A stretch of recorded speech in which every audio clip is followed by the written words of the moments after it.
Hello friend, आज हम आपको दिखाएंगे HP LaserZ MFP 138 FNW printer जो है। और इस प्रिंटर में अगर आपका कॉपी नहीं हो रहा है और प्रिंटर ऑन करने के बाद आप लोगों को जो ऑन होने का जो एक साउंड मिलता है, वो साउंड अगर नहीं आ रहा है, जस्ट डिस्प्ले में शो हो रहा है और वार्मिंग आप बोल के प्लीज़ वेट एंड देन थोड़ी देर में रेडी टू कॉपी, इस तरह का डिस्प्ले तो आ रहा है, लेकिन कॉपी अगर नहीं हो रहा है तो वो प्रॉब्लम आप लोग कैसे रिजॉल्व कर सकते हैं उसका यूनिक टेक्निक आज वीडियो में दिखाएंगे। तो बिना स्क्रिप्ट के वीडियो को देखते रहिए। मैं हूं राजकुमार, आप लोग देख रहिए द टेक्निकल इंट्रो। तो दोस्तों, इस तरह का जो इशू होता है कि बेसिक लेवल पे हम लोग केबल जो है वो रिफिक्स करके चेक कर सकते हैं। अगर केबल में कुछ इशू नहीं है फिर भी इस तरह का देखिए एरर कोड #U21113 इस तरह का एरर कोड भी आ रहा है। तो आप लोगों को सिंपली ये जो प्रिंटर है, प्रिंटर को खोल देना है। तो मैंने इस वीडियो पहले भी कई सारी वीडियो सेम मॉडल पे डाला है, तो वो वीडियो आप देख सकते हैं।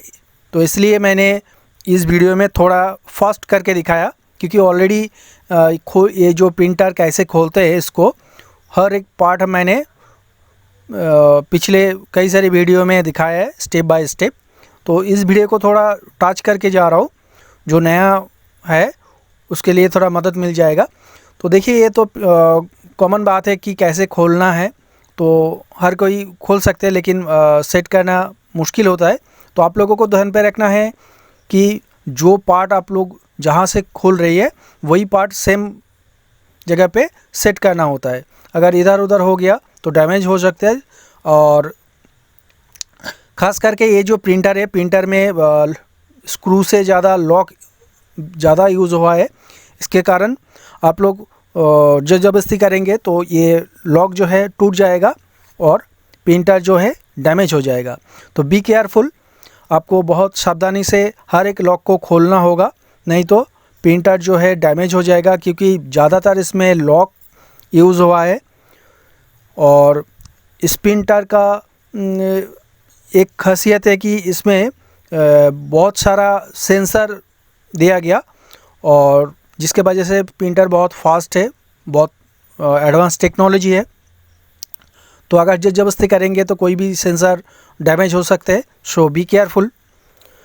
तो अब हम आपको दिखाएंगे कि इसका जो मेन स्कैनर है और साथ ही साथ स्कैनर का जो केबल है, वो केबल आप लोग कैसे इसको रिप्लेस कर सकते हैं। मतलब इसमें जो इशू आ रहा है कि एरर कोड #U2-1113, इसका मतलब है ये जो मेन स्कैनर है, स्कैनर ठीक से काम नहीं कर रहे। क्योंकि देखिए, जो थोड़ा सा प्रिंटर के नॉलेज रखते हैं उनको पता ही होगा कि हर एक प्रिंटर में एक एक पार्ट का एक इशू आता है और इसका एक यूनिक कोड होते हैं, एरर कोड, जिस कोड से पहचाना जाता है कि प्रिंटर में एक्चुअल इशू क्या है। तो ये कोड आप लोग कैसे जान सकते हैं कि ये कोड क्या है और उसको कैसे रिजॉल्व करना है। तो उसके लिए आप लोगों को थोड़ा टेक्निकल पार्ट में नॉलेज होना ज़रूरी है, अदरवाइज़ आप लोग ये जान नहीं पाएंगे। तो देखिए, मैंने प्रिंटर किस तरह का खोल रहा हूँ वो आप लोग स्टेप बाय स्टेप देखिए, बिना स्क्रिप्ट किए, क्योंकि ये जो प्रिंटर है ये थोड़ा क्रिटिकल है। क्योंकि HP का जो अब तक जितने सारे प्रिंटर है वो खोलना बहुत इजी था, लेकिन इस तरह का जो मॉडल है, अपग्रेडेड मॉडल, इसमें बहुत सारा सेंसर दिया गया जगह जगह पे और ज़्यादातर लॉक यूज़ हुआ है। अगर आप लोग इसको बिना जाने कोई इसमें खोलने की कोशिश करेंगे तो ये हो सकता है ये टूट जाएगा और आप लोग दोबारा इसको असेंबल नहीं कर पाएंगे। तो बार बार आप लोगों को बोल रहा हूँ कि इसको ध्यान पे रखते हुए ये आप लोग वही हिसाब से कीजिए जो बेटर होगा। और वीडियो को आप लोग स्टेप बाय स्टेप एक बार नहीं तो 2 बार देखिए, कोई दिक्कत नहीं है, लेकिन स्क्रिप्ट करके मत देखिए, अदरवाइज़ कहाँ से कौन सा पार्ट ये खुल रहा है ये आपको नहीं आएगा। और ये अब खोल भी नहीं पाएंगे, अदरवाइज़ अब खोल देंगे तो सेट नहीं कर पाएंगे, क्योंकि इधर स्क्रू जो है कई टाइप का स्क्रू है। कुछ स्क्रू एम साइज़ का, कुछ एस साइज़ का, तो इसलिए आप लोगों को ध्यान पे रखना है। तो देखिए इसका अंदर भी कई सारे स्क्रू लॉक है जिसको इस तरह खोल देना है, फिर आप लोगों को ये प्रिंटर पूरा ओपन हो सकते हैं। तो देखिए मैंने खोल दिया, ऊपर का जो जितना सारा प्लास्टिक का जो पार्ट था वो मैंने खोल दिया। अब बारी है इंजन जो है उसको निकालने का। तो मेरा काम है सिर्फ अभी ये जो स्कैनर है, स्कैनर को एक बार चेक करना और इसको एक बार रिपेयर करके हम सेट करेंगे। अगर नहीं हुआ तो चेंज कर देंगे, क्योंकि ये जो एरर कोड है, एरर कोड का मतलब है ये जो मेन स्कैनर है, मेन स्कैनर मूव नहीं हो रहा है। आप लोग जानते हैं जो बेसिक लेवल पे जो हम लोगों को जानकारी होता है कि स्कैनर मतलब जो स्कैन करते हैं ग्लास के ऊपर एक पार्ट मूव करते हैं उसको स्कैनर बोलते हैं, लेकिन वो स्कैनर यूनिट है और ये मेन लेज़र स्कैनर यूनिट है।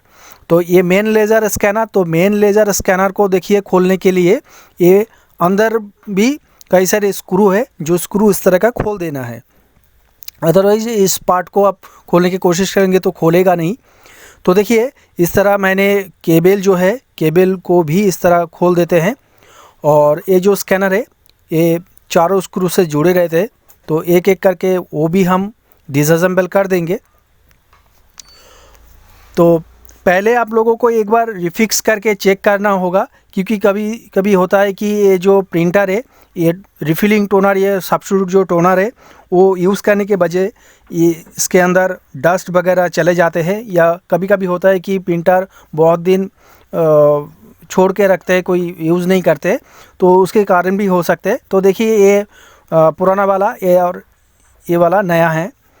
तो एक्चुअली क्या हुआ, मैंने इसको एक बार रिफिक्स करके चेक किया लेकिन हुआ नहीं है, इसलिए मैंने इसको रिप्लेस कर रहा हूँ आज। तो देखिए ये जो है ये मेन केबल है, स्कैनर केबल जो लॉजिक बोर्ड तक जाते हैं, और स्कैनर को आज हम रिप्लेस कर देंगे, क्योंकि मैंने इस प्रिंटर को पहले एक बार रिफिक्स किया था तो वो सक्सेसफुल नहीं हुआ, क्योंकि ये जो मेन लेज़र स्कैनर है, स्कैनर में इशू है, ये प्रॉपर्ली मूव नहीं हो रहा है। और अगर मूव नहीं होगा तो प्रिंटर ऑन होने के बाद जो एक साउंड आते हैं वो साउंड भी नहीं आएगा और ये काम भी नहीं होगा। तो जो एरर कोड आ रहा है इसे स्कैनर के कारण ही आ रहा है।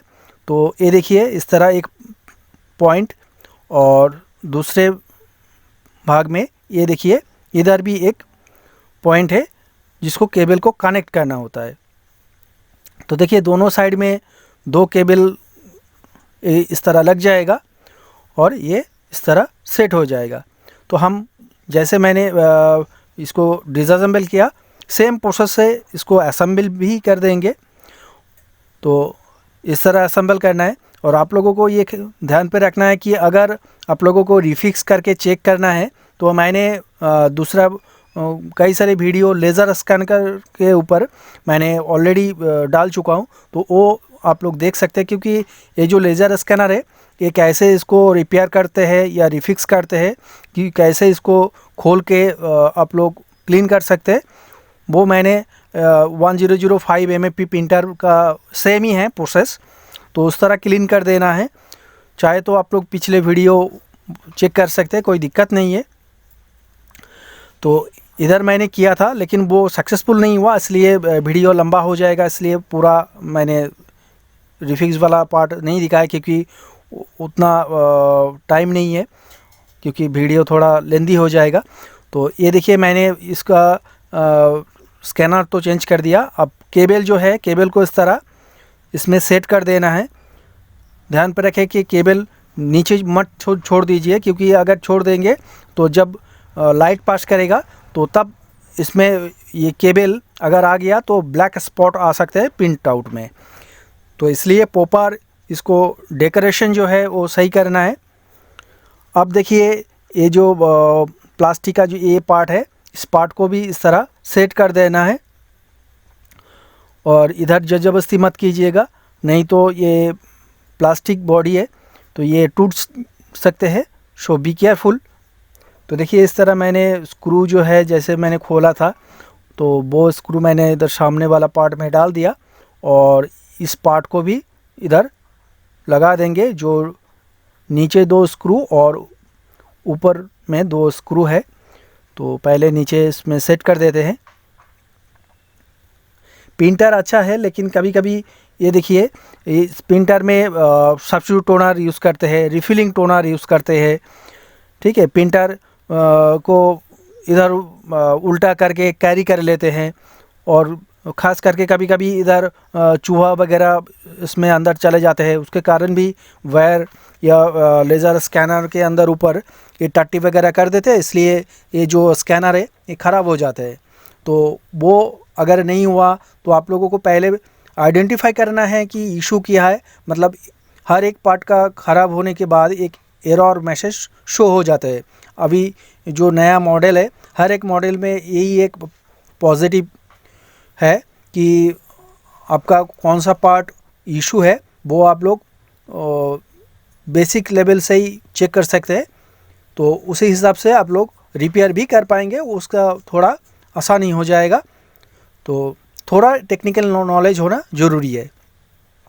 अगर नहीं है तो वीडियो को स्टेप बाय स्टेप देखिए और सेम प्रोसेस आप फॉलो करेंगे तो हम उम्मीद करते हैं कि 100% आपका जो प्रिंटर है वो रिज़ॉल्व हो जाएगा इशू। तो देखिए मैंने पहले जब ऑन कर रहा था कोई साउंड वगैरह नहीं था, लेकिन प्रिंटर ऑन हो रहा है, डिस्प्ले में भी डिस्प्ले आ रहा है warming up, please wait and then ready to copy, इस तरह का हर एक मैसेज शो हो रहा था स्टेप बाय स्टेप। लेकिन इंजन ऑन होने का जो एक साउंड होता है वो साउंड नहीं था। तो देखिए मैंने पूरा अभी कंप्लीट जो है वो नहीं कर रहा हूँ, जस्ट नीचे वाला पार्ट को सेट करके स्कैनर यूनिट को साइड से ही जोड़ दिया और अब चेक करेंगे कि अभी इशू सेम है कि नहीं। क्योंकि पहले देखिए कॉपी जो पिन कमेंट दिया था तो बहुत टाइम कॉपी हो के ही चले जा रहा था, कोई प्रिंट आउट नहीं हुआ। देन 5 मिनट के बाद एक मैसेज आया कि एरर कोड U2-113।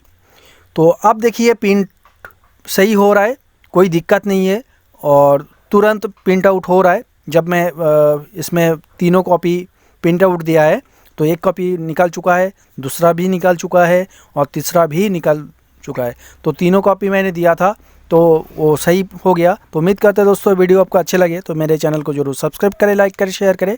आज इतना ही। जय हिंद, नमस्कार। कोई जानकारी है तो कमेंट बॉक्स में ज़रूर लिखें।